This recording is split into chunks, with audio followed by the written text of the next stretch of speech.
Il y a 3 siècles exactement, au cours des années 1719 et 1720, un groupe de pirates fuyant les Caraïbes, où la chasse leur a été donnée, descend le long des côtes africaines, passe le cap de Bonne-Espérance et pénètre dans l'océan Indien pour rejoindre le sanctuaire Forban de l'île Sainte-Marie à Madagascar. Dans ce gang de pirates, majoritairement anglo-saxons, on note la présence d'un capitaine français jouissant parmi eux d'un profond respect. Ce Français est un ancien corsaire du roi venu combattre aux Antilles quelques années plus tôt, avant de tourner Forban à la fin de la guerre. L'homme est né à Calais et a pour nom Olivier Levasseur. Il a pu côtoyer dans les Caraïbes les plus fameux capitaines de l'âge d'or de la piraterie, au point même de devenir l'un des leurs.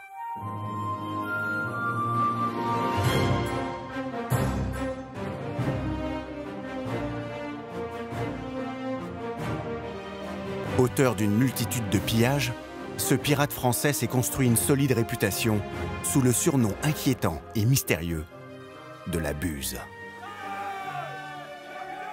L'océan Indien va devenir le théâtre pendant une décennie de l'apogée puis du déclin de sa longue carrière d'écumeur des mers. Ce pirate est aujourd'hui entré dans la légende et dans le panthéon imaginaire des îles de cette région du monde.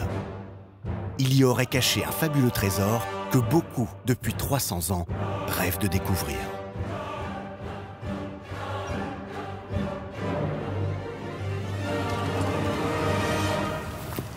Voici l'histoire incroyable et tumultueuse d'Olivier Levasseur, dit la Buse, le plus grand pirate français qui ait jamais couru les océans.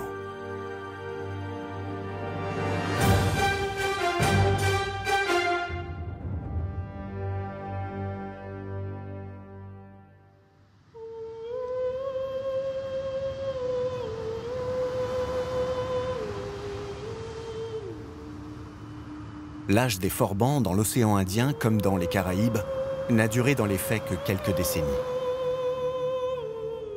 Mais les souvenirs de leur épopée et la terreur qu'ils ont su inspirer au monde aura marqué à jamais la mémoire des hommes. Certains de ces pirates sont ainsi entrés véritablement dans la légende.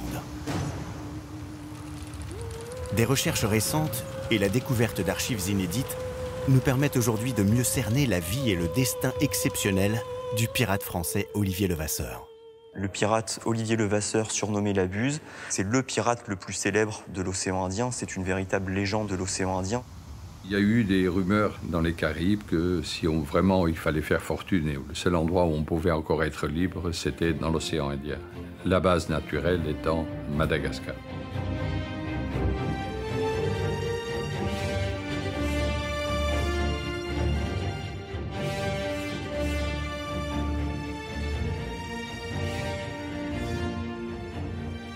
C'est ce qui caractérise l'océan Indien. Jamais les flibustiers puis les pirates n'ont fait de tels butins que dans l'océan Indien. Au cœur de cet espace maritime, où les intempéries et les cyclones sont fréquents, on trouve des îles telles que la Réunion, l'île Maurice, l'archipel des Seychelles, celui des Comores ainsi que celui des Maldives. Des lieux isolés et généralement peu peuplés, qui tombent souvent à point nommé pour servir de point d'escale ou de repli, afin de se ravitailler, de caréner les navires, ou encore, selon certaines légendes, de cacher les butins amassés au fil du temps par les pirates.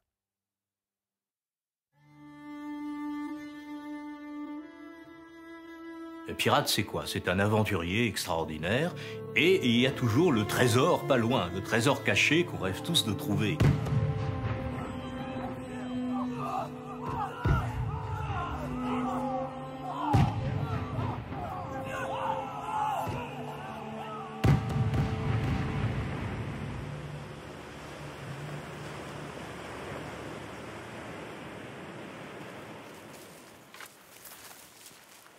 Une des préoccupations principales des capitaines de vaisseaux flibustiers, c'était de savoir comment faire pour accoster l'île.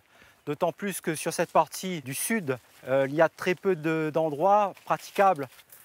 Il y a très peu de plages, il n'y a pas de port, il n'y a pas de danse naturelle comme à Saint-Paul, qui était la baie du meilleur ancrage. Donc il fallait pour eux absolument repérer les marines potentielles qui pouvaient leur permettre de débarquer. Donc forcément, ils observaient attentivement le relief, la côte, pour déterminer ce qu'on appelle des amers. Un amer, en fait, est un repère qui va permettre au navigateur de pouvoir se diriger et trouver l'endroit qui va lui permettre de débarquer.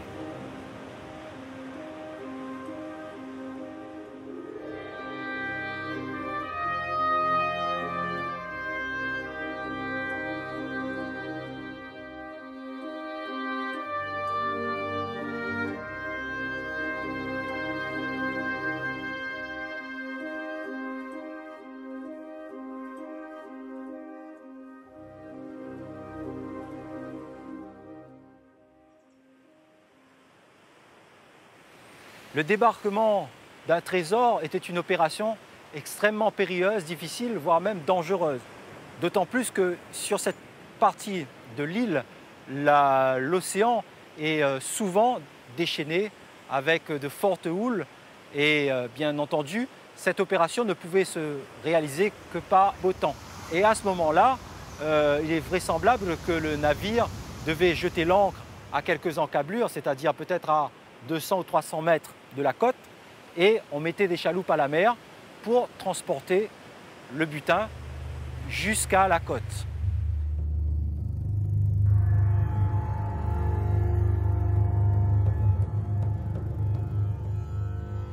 Le pirate est forcément un révolté. C'est un révolté contre un ordre établi qui va partir en emmenant avec lui sa révolte.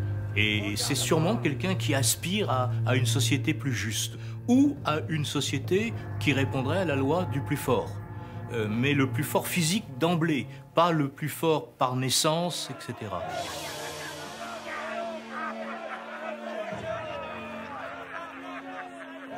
Comment expliquer la fascination qu'exercent encore de nos jours les pirates? L'attrait pour leurs trésors cachés n'est certainement pas la seule raison. Les Forbans ont incarné d'emblée pour les nations de leur époque un objet de répulsion et d'exécration. Une figure subversive de la transgression des lois et des règles de la société.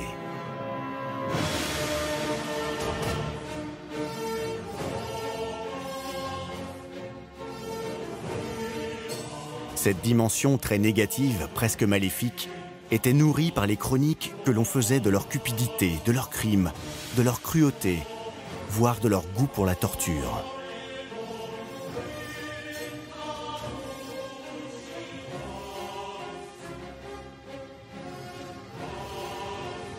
Toutefois, en dépit de cette part de ténèbres, la fascination demeure. Quand on pense pirate, on pense tout de suite navires, des grands bateaux, des trésors, des hommes qui sont épris de liberté, des gens qui veulent de l'aventure, du rêve, de la nouveauté. Une part de rêve et d'utopie. Oui, je pense que les pirates transmettent une part de rêve et d'utopie. Et c'est quelque chose qui a traversé les siècles et qu'on retrouve encore aujourd'hui dans l'imaginaire collectif. Qui est donc Olivier Levasseur? Les origines du pirate français Labuse sont longtemps restées obscures.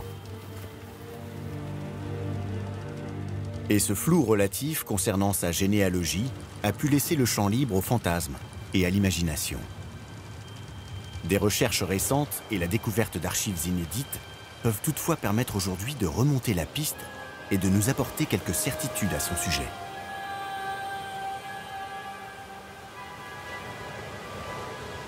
On retrouve en effet trace de son nom dans un acte de baptême daté de 1695, conservé aux archives du Pas-de-Calais. Notre pirate est né sous le nom d'Olivier Vasseur le 5 novembre 1695 et a été baptisé dès le lendemain de sa naissance, le 6 novembre, en l'église Notre-Dame de Calais.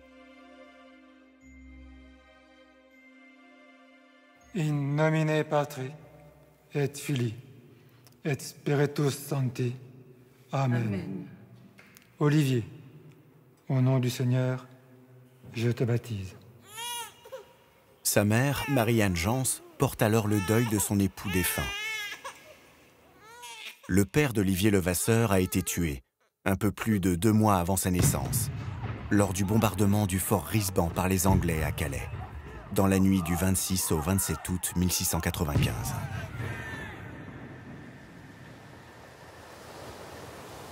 Olivier Levasseur semble, dès son plus jeune âge, avoir été à bonne école. Il a grandi dans une famille d'hommes de mer. Son grand-père paternel, né en 1631, faisait du cabotage le long des côtes de la mer du Nord et de la Manche. C'est sans doute auprès de celui-ci que le jeune Olivier a dû apprendre les rudiments de la navigation.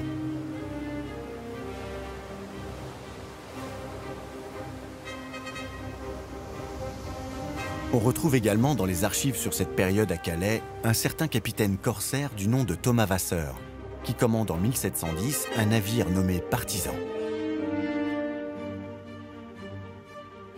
On ne peut certes établir un lien de parenté entre eux, mais toujours est-il que le jeune Olivier, le futur pirate, ne semble guère avoir eu d'hésitation quant à son destin et a dû être enrôlé très tôt, vers ses 15 ans, dans un équipage de corsaires quittant Calais pour courir sur les Anglais et les Hollandais.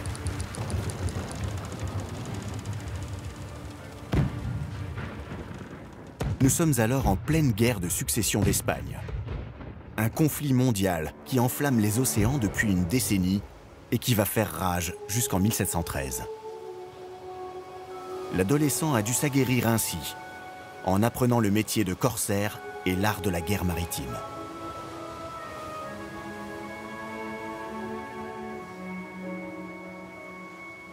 C'est aux Antilles que l'on retrouve Olivier Levasseur quelque temps plus tard. Il est présent dans cette région du monde durant les toutes dernières années de la guerre. Peut-être fait-il partie de ces corsaires et flibustiers qui prêtent alors main forte au grand amiral Jacques Cassard. Cet illustre corsaire se trouve à la tête d'une escadre de 3 vaisseaux et de 5 frégates depuis le 2 décembre 1711. Il a reçu mission du roi Louis XIV d'attaquer et de piller les colonies hollandaises et anglaises des Caraïbes. Et bien entendu, ce fougueux marin ne s'en prive pas. Cassard est bientôt rejoint par les flibustiers de Saint-Domingue, avec lesquels il poursuit son expédition jusqu'à la prise de Curaçao, le 24 février 1713. Olivier Levasseur a donc pu être impliqué dans ce grand épisode opéré en 1712 et 1713 par les corsaires français aux Antilles. Certains témoignages tendent d'ailleurs à confirmer qu'il était bien à cette époque le capitaine d'un navire corsaire. C'est la déclaration d'un négrier qui revient de Gorée avec une cargaison et qui est arrêté au nord de Saint-Domingue par la Buse. Il le nomme, il précise qu'il a commandé autrefois des corsaires à la Martinique.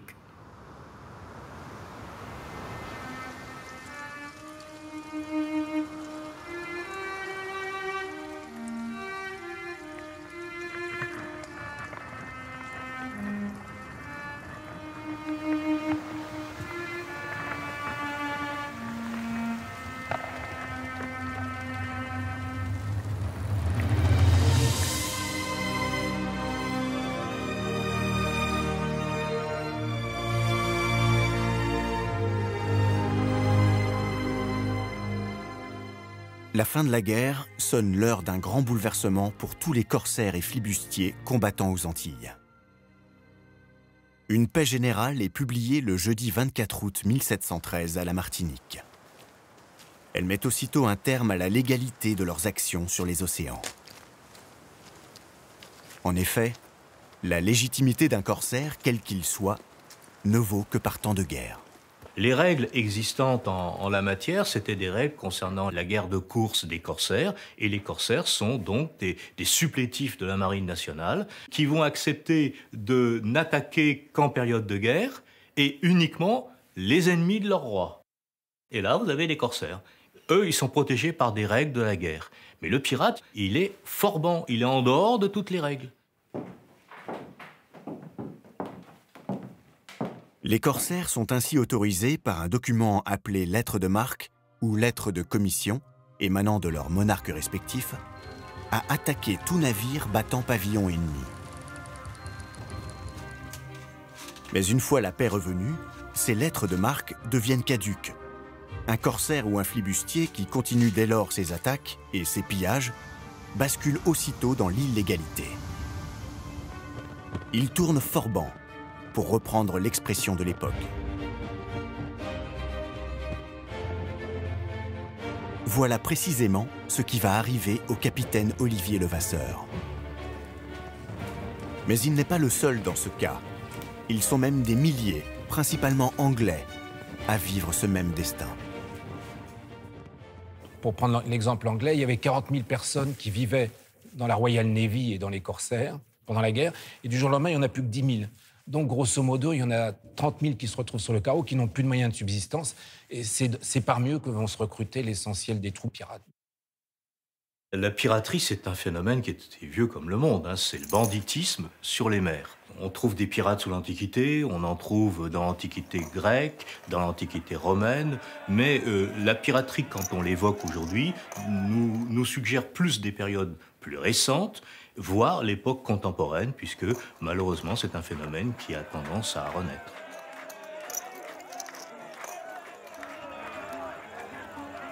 En 1715, on assiste dans les Caraïbes et aux Antilles à une véritable explosion du banditisme des mers.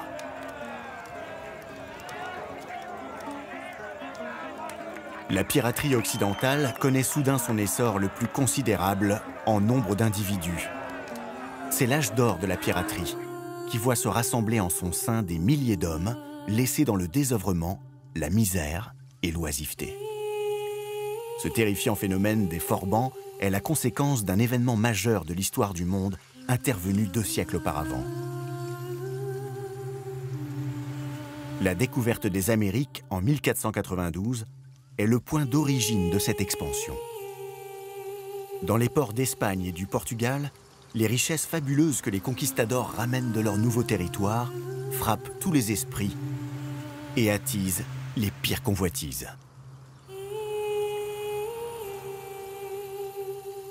Tout au long du XVIe siècle, la France, l'Angleterre et la Hollande, s'estimant spoliées, vont s'acharner à disputer les conquêtes faites par les Ibériques au Nouveau Monde. Encouragés par leurs nations respectives, des centaines de corsaires partant des côtes européennes vont dès lors harceler à leur tour les galions qui transportent les trésors de la couronne d'Espagne et de la couronne du Portugal. La piraterie, elle évolue avec le commerce, tout simplement. Je dirais qu'elle est dans le sillage du commerce. Les Espagnols sont à peine arrivés en Amérique que déjà des corsaires, mais qu'on qualifie évidemment de pirates français, sont prêts à détrousser les navires isolés.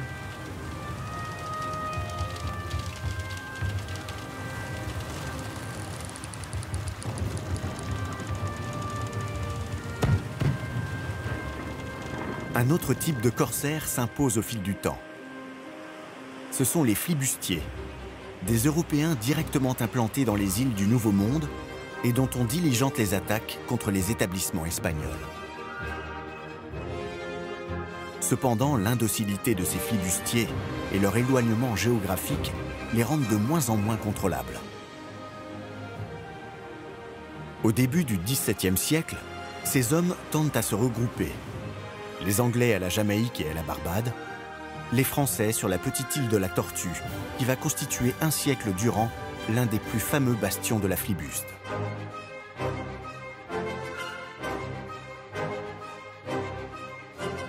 Dans le même temps, sur la côte nord de l'île voisine, Saint-Domingue, se trouve le territoire attitré des boucaniers, sorte de pirates de la terre ferme. Grands consommateurs de tabac et d'eau-de-vie, mais avant tout, excellents chasseurs.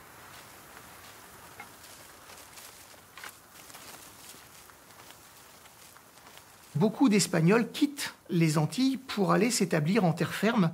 Or, les Espagnols avaient, dès le début de la colonisation, lâché des animaux donc, qui étaient devenus des animaux marrons, c'est-à-dire des animaux sauvages, particulièrement des truies et puis des vaches. Ces animaux, n'ayant pas de prédateurs naturels, se sont reproduits de façon considérable. Et donc, il y a ces territoires giboyeux qui s'offrent aux autres chasseurs, hein, c'est-à-dire ceux qui vont devenir les boucaniers. Boucanier vient tout simplement du fait de cuire la viande à la façon indienne, hein, boucaner la viande. Et donc, ces gens vont trouver là des territoires propices à cette activité.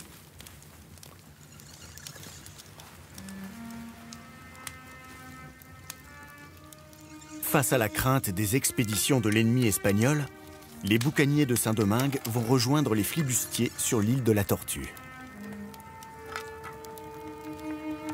Ils fondent avec eux la communauté des Frères de la Côte, une confrérie d'aventuriers des mers devenue légendaire qui voit rapidement venir à elle tous les mutins, les fugitifs et les mercenaires de la région. Et les boucaniers vont avoir une dimension très importante dans la flibuste, dans la mesure où ce sont des gens qui ont des armes flibustières, donc de longs fusils avec une ligne de mire qui leur permet d'avoir une précision qui a été vantée par tous les chroniqueurs de l'époque. Et donc ces gens-là, quand ils vont monter sur un bateau, ils vont semer, comment dire, un désordre total sur leur prise, c'est-à-dire qu'ils vont fusiller littéralement le pont adverse et ça laissera le champ libre après à l'abordage. Donc ils ont vraiment un rôle très important sur les bateaux flibustiers.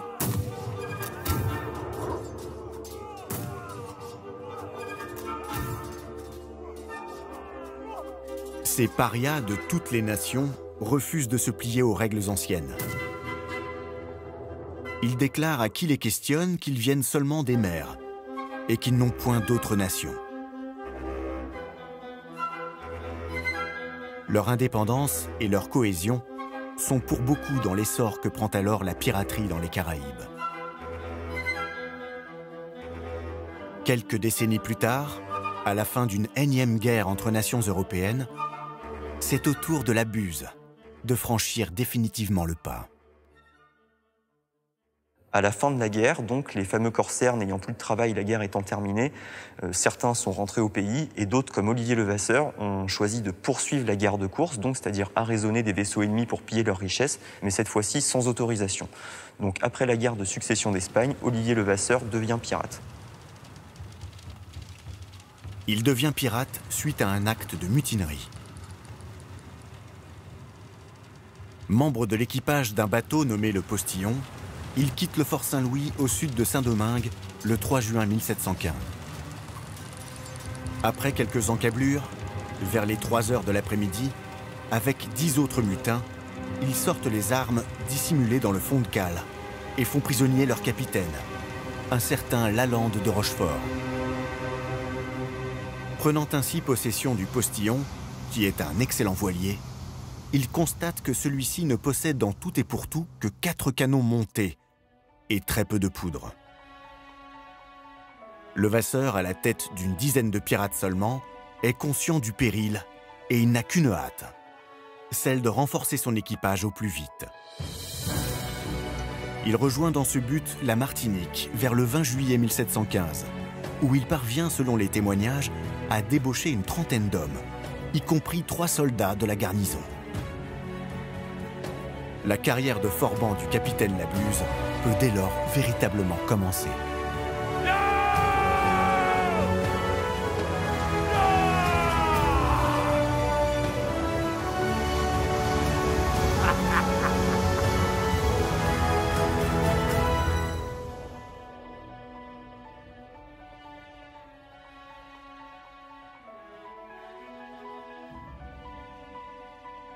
Comme tout capitaine pirate qui se respecte, Labuse va bientôt arborer sur son navire, le Postillon, un pavillon appelé à devenir sa signature.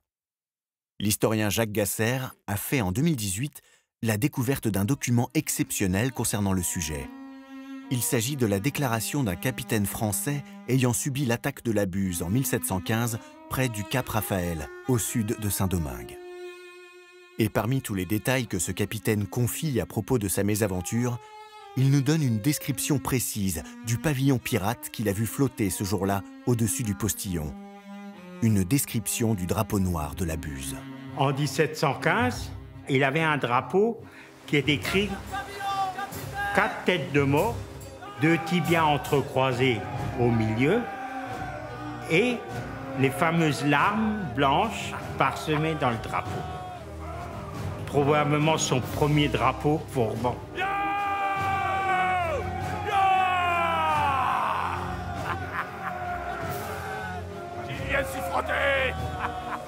Si vous faites la moindre résistance, vous serez tous massacrés.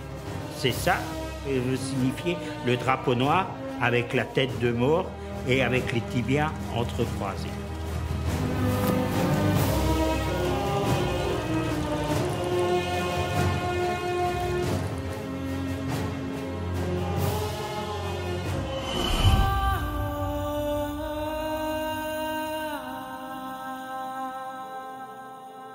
La quête des trésors pirates dans les îles de l'océan Indien relève de nos jours véritablement du défi. À La Réunion, aux Seychelles, à l'île Maurice ou à Madagascar, tous les chasseurs de trésors pourraient s'accorder sur ce même constat. C'est une mission très difficile, voire impossible, que de reconstituer une piste laissée il y a 300 ans par des hommes venus de la mer.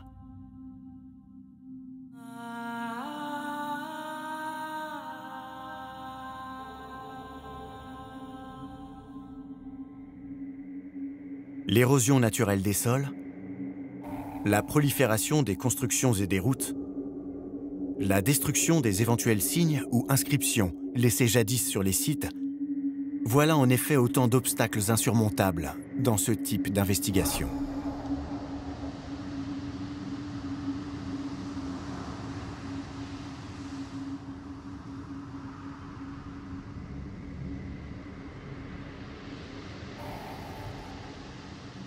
Des indices, cependant, existeraient bel et bien dans ces îles et auraient été repérés au fil du temps.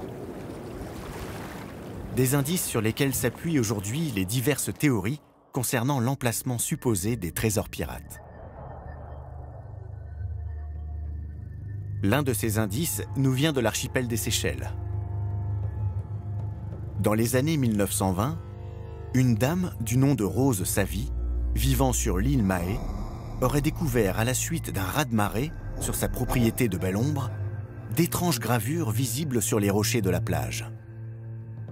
Rose Savy, qui est née Rose Gardette, était un des arrière-grands-mères.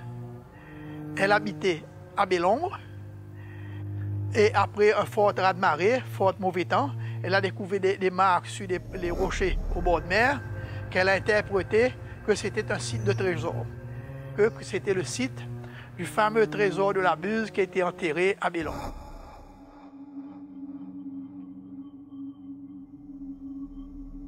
Après avoir fait mener des fouilles sur le site, quelque temps plus tard, Madame Savy y aurait trouvé 3 squelettes.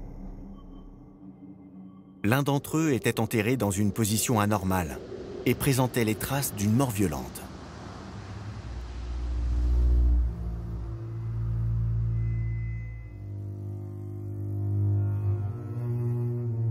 Des boucles d'oreilles furent également découvertes près des crânes, accréditant ainsi l'hypothèse qu'il pouvait s'agir de squelettes d'anciens pirates. Mais qu'est-ce que c'est, Paulin? C'est les anneaux pirates.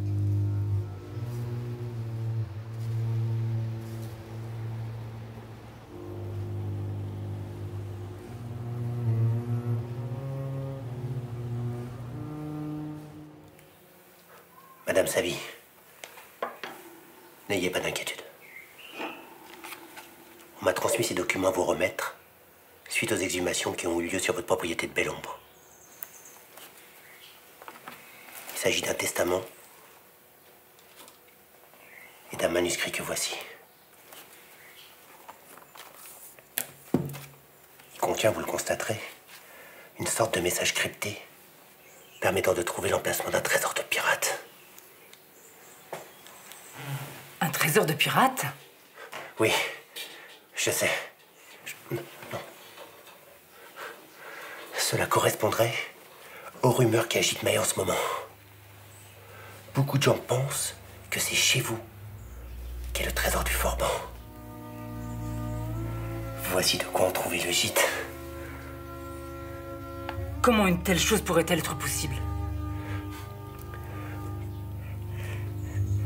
Ce code ne pourrait être déchiffré qu'à l'aide des signes inscrits dans les clavicules de Salomon.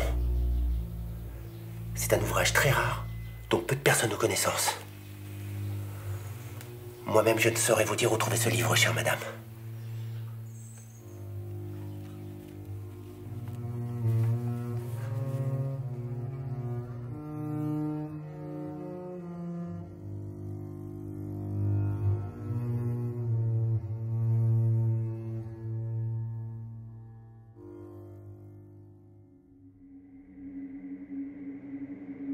Au cœur des Bahamas, l'île de New Providence et Nassau, sa capitale, se sont vidées de leurs habitants dès la fin de la guerre de succession d'Espagne. En 1715, les pirates de la région se décident à en faire leur refuge et leur place forte dans les Caraïbes. L'île se retrouve dès lors submergée par la ruée de centaines d'individus de tout genre. S'agissant de New Providence, ou Nassau. Donc les Bahamas, ce sont des îles qui avaient été revendiquées depuis longtemps par les Britanniques.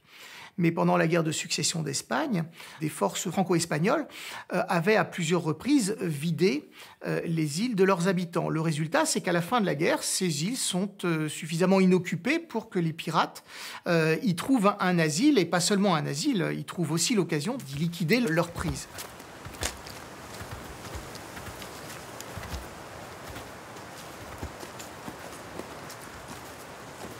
Vers la fin de cette même année 1715, le capitaine Benjamin Hornigold et son fidèle lieutenant Edward Teach, dit Barbe Noire, ramènent à New Providence un navire capturé entre Cuba et Saint-Domingue, qui transportait pour 10 000 écus de marchandises. Mais ami, que tu as fait là une belle prise, Hornigold. Viens donc te joindre à nous et me raconter tout ça. Hornigold est un ancien corsaire de la Jamaïque. Il fut l'un des premiers à s'installer dans les Bahamas et à faire de Nassau sa base d'opération. Bien le bonjour, capitaine Jennings. Merci. Mais nous n'avons guère le temps, mes hommes et moi. Un butin à partager. Nous trinquerons à ta santé une prochaine fois dans ce cas. Sois-en sûr, Jennings. La prochaine fois, nous trinquerons.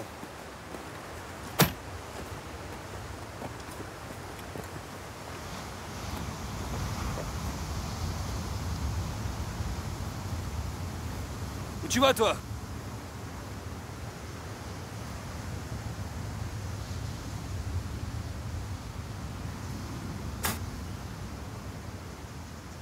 Malgré des rivalités inévitables avec certains autres capitaines, Hornigold s'est vite imposé de par ses succès en mer comme le leader le plus écouté de cette confrérie de Forban.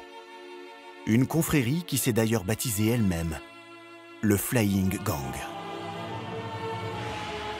Depuis Nassau, ils multiplient bientôt leurs raids et leurs déprédations, semant l'épouvante et l'angoisse dans toute la région.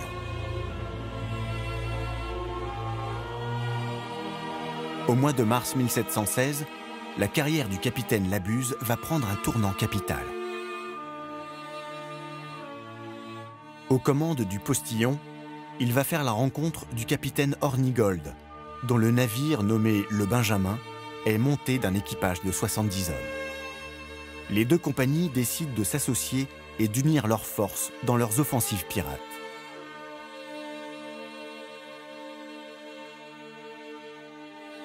Ce duo est rejoint quelques semaines plus tard par un autre capitaine Forban du nom de Samuel Bellamy, dit Black Sam. Ce dernier a déserté les rangs du capitaine Jennings, lui faisant même l'affront de lui dérober une part de son butin. Avec Palsgrave Williams, son quartier-maître, et quelques hommes, il n'a d'autre choix que de se rallier au camp rival, en l'occurrence celui de Benjamin Hornigold, chef du Flying Gang des Bahamas.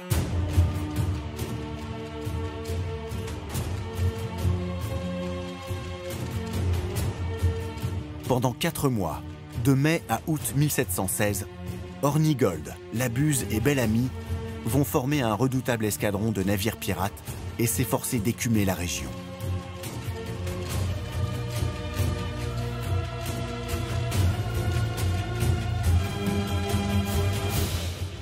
Mais le leadership de Benjamin Hornigold se trouve bientôt contesté.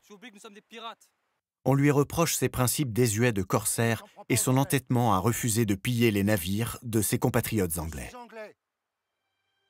La Buse et Bellamy s'irritent face à ce comportement de leur chef. Tu oublies que nous sommes des pirates. Je suis anglais. Et les Anglais sont nos ennemis, Hornigold. Je n'attaque pas ma nation.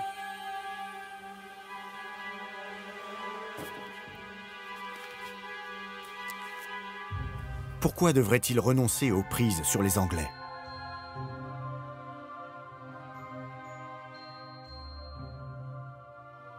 Au mois d'août 1716, le titre de commodore de Benjamin Hornigold est remis en question. Il se trouve évincé de son commandement après un vote à une large majorité et remplacé par le capitaine Samuel Bellamy. Hornigold est contraint alors de quitter la compagnie, en emmenant 26 de ses fidèles à son bord, parmi lesquels son bras droit Edward Teach, le futur Barbe Noire. La Buse va rencontrer Samuel Bellamy, Barbe Noire et Hornigold. Les capitaines anglais l'ont accepté. Pour un Français, c'est quand même une très belle promotion, hein. Je pense qu'ils avaient pour le capitaine Labuse beaucoup d'estime. Ils le respectaient comme leur frère d'armes. Labuse va trouver, en la personne de Samuel Bellamy, un nouvel associé particulièrement audacieux. Ils vont poursuivre quelques mois encore leurs actes de piraterie dans les Caraïbes.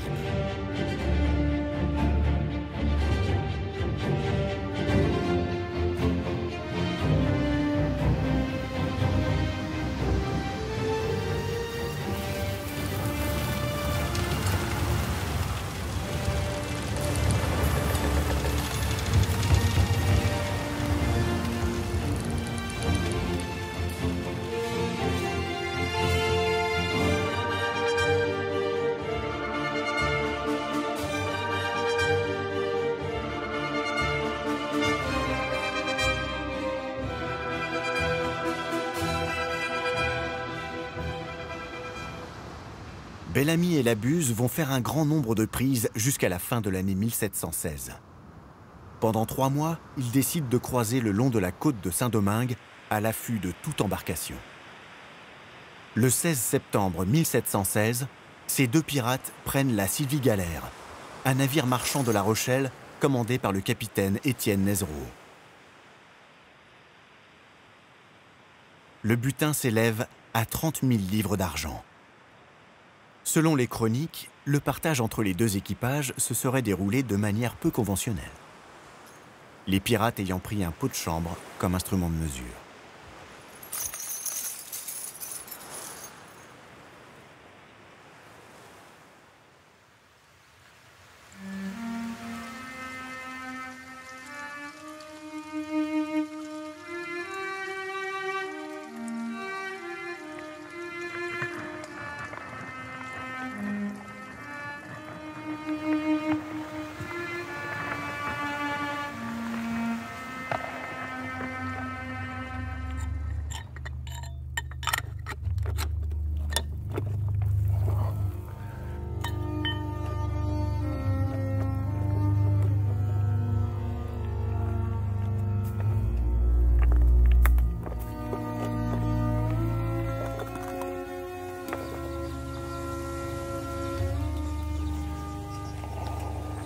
C'est en empruntant la piste laissée par les frères de la côte, dans les ruines du vieux Saint-Paul, que j'ai découvert mon premier trésor. Le tour du chemin des Roches fait partie de cette zone géographique où mes ancêtres pirates ont vécu. C'est en recherchant avec un ami les écus de l'un d'entre eux que je suis tombé sur une centaine de pièces d'or dans une marmite cachée au cœur d'une vieille bâtisse.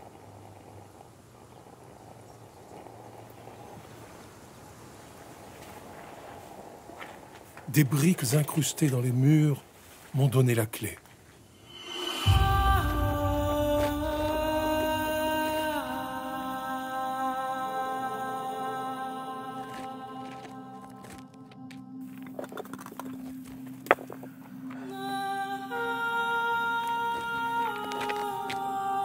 C'est alors que la cachette et son contenu me sont apparus.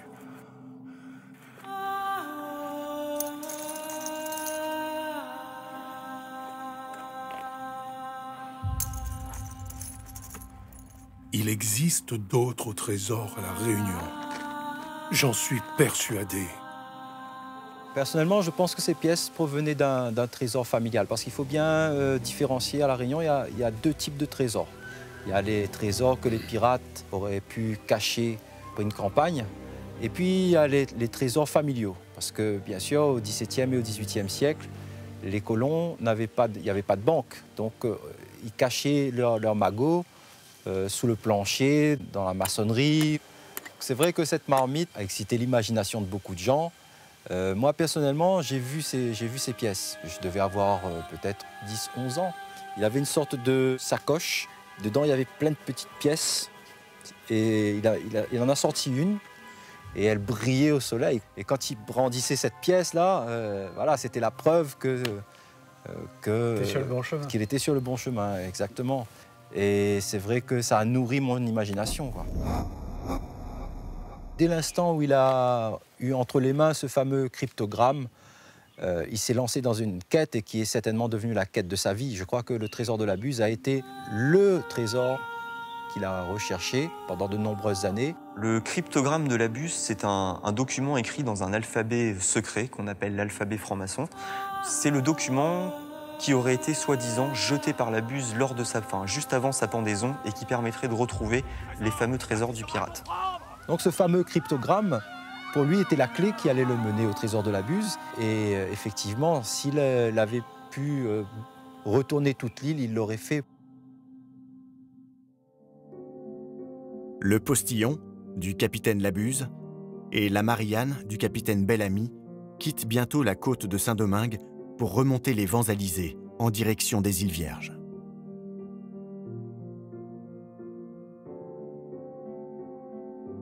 Ces navires portent chacun un équipage de 90 hommes environ. Le postillon est monté exclusivement de Français, placés sous les ordres de la Buse et de son quartier-maître, un certain Delorme. L'équipage de Bel-Ami, quant à lui, est en grande partie anglais.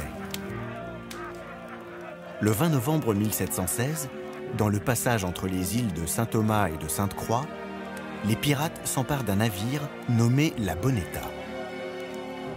Les chroniques racontent qu'un jeune garçon du nom de John King, qui voyageait à bord de celui-ci, les aurait alors suppliés, au grand désespoir de sa mère, également passagère de la Bonetta, de le prendre à leur bord, en expliquant qu'il rêvait de devenir pirate. Un vœu que le capitaine Bel-Ami exaucera en acceptant l'enfant dans son propre équipage.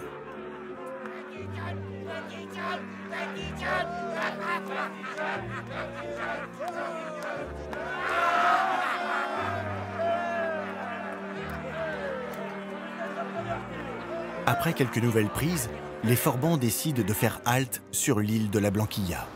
Nous décidons aujourd'hui de notre nouvelle route. Oui, capitaine. Voulez-vous prolonger notre chasse en compagnie du capitaine Samuel? L'heure de la séparation a sonné pour cette compagnie. Qui veut prendre sa part du butin et partir vers le nord? Le 20 janvier 1717, la Buse, après avoir obtenu l'accord de son équipage, annonce que le postillon va faire route seul durant quelque temps. Cette séparation n'a rien de définitif, puisque tous se donnent rendez-vous quelques mois plus tard sur la côte est des États-Unis.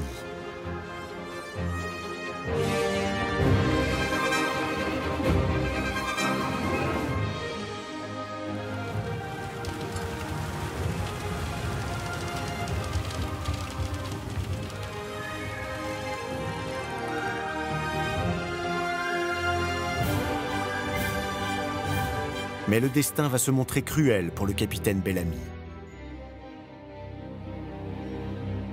L'épopée de ce pirate trouve son point d'orgue en mars 1717. Il parvient après 3 jours de poursuite à capturer le Ouida Galet, un 3-mâts anglais de 34 mètres de long. Il s'agit là de la plus belle prise de sa carrière. Une bonne partie du butin sera d'ailleurs obtenue après la vente des 500 esclaves transportés dans les cales.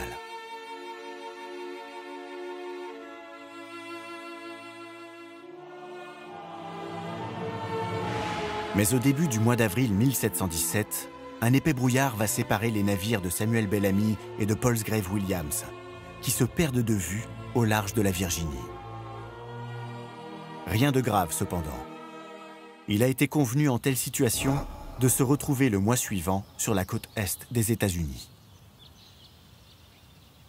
Un drame inattendu, toutefois, va empêcher ces retrouvailles entre pirates. Le capitaine Bellamy, qui croise dans la nuit du 7 au 8 mai 1717 au large de Cap Cod, essuie une terrible tempête. Le Ouida Galet, son puissant navire, se trouve entraîné vers la côte par l'océan en furie et se brise, avant de sombrer corps et âme avec tous ses trésors. À quelques semaines d'intervalle, Palsgrave Williams, puis la Buse, vont attendre en vain à la baie de Penobscot, point de rendez-vous fixé dès le départ par Bellamy.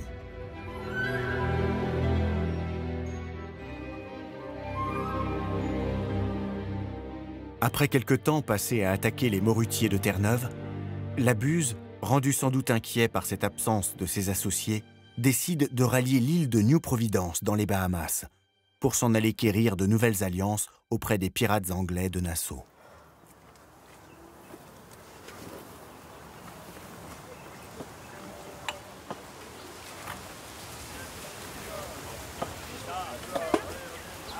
Olivier! Ce n'est sans doute qu'une fois arrivé là-bas, en retrouvant d'anciens compagnons de fortune, qu'il a dû apprendre la mort tragique du capitaine Bellamy et de son équipage. J'ai une bien triste nouvelle à t'annoncer.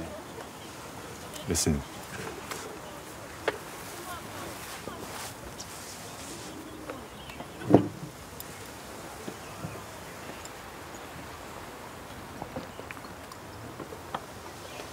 Bellamy?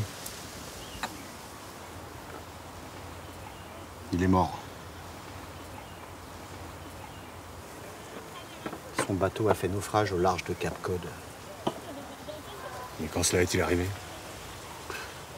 Il y a 5 mois environ. Et ta part du butin?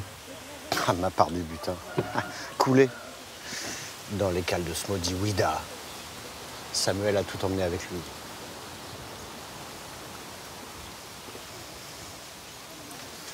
Black Sam a toujours eu le dernier mot, mon ami.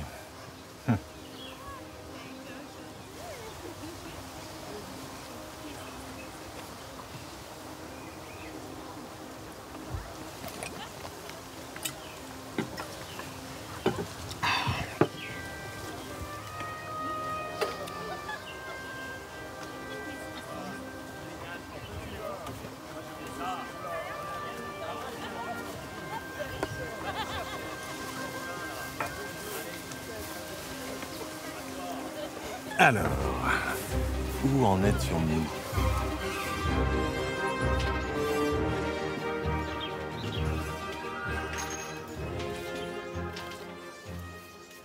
Le règne des pirates de New Providence se trouve bientôt menacé.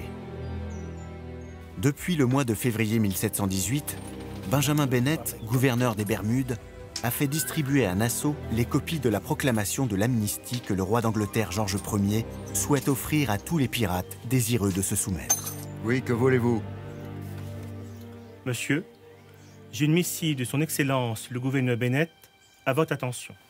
Le gouverneur Bennett?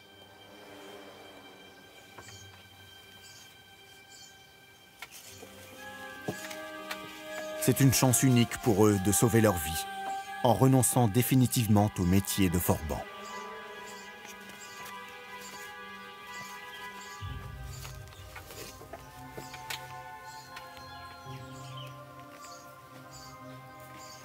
Mais cette grâce royale affiche une date limite, le 5 septembre 1718, période où aura été installé à Nassau le nouveau gouverneur anglais des Bahamas, un illustre corsaire du nom de Woodes Rogers.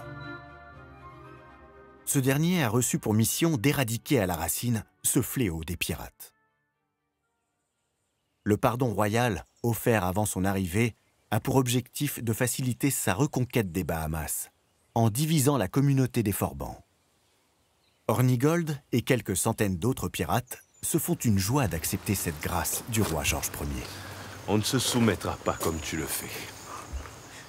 Tu rampes devant ton roi et tu voudrais qu'on fasse pareil? Nous sommes pirates. Et nous resterons pirates. Pauvre fou! Mais ils sont également très nombreux à la refuser. Le capitaine Labuse va faire partie de ces irréductibles prêts à encourir les foudres du gouverneur Woodes Rogers. Cependant, les plus réfractaires sont les Jacobites, ces pirates anglais partisans de l'autre prétendant au trône d'Angleterre, Jacques III, alors en exil. Ces Anglais rebelles à leur nation deviendront ainsi les compagnons de route de Labuse dans son long périple vers l'océan Indien. En janvier 1719, Labuse s'embarque comme simple officier à bord du Rising Sun, le puissant navire pirate du capitaine William Moody. Tous ensemble, ils ont décidé de fuir les Caraïbes pour aller toucher au bout du chemin cette nouvelle terre promise que représente la lointaine Madagascar. Alors même que l'âge d'or des Forbans touche à sa fin dans les Caraïbes, l'épopée de ces nouveaux pirates de l'océan Indien s'apprête quant à elle tout juste à commencer.